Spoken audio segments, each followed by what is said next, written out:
Hello everyone, I'm Pochan and today I'm going to show you a quick show to how I make this day and night Genshin Impact login screen. Let's get into it.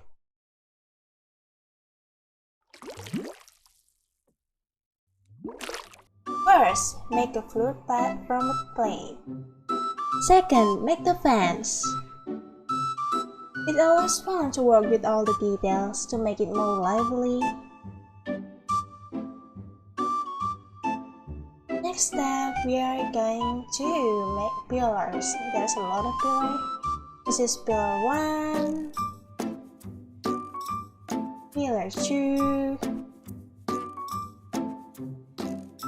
pillar 3, pillar 4. Next up is to make the flute pad fractured and float like the original skin.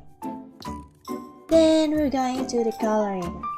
First coloring the pillar and then the sky.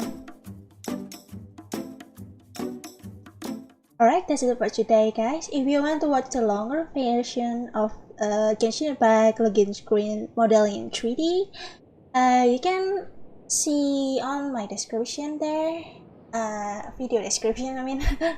Alright, see you tomorrow guys. See ya.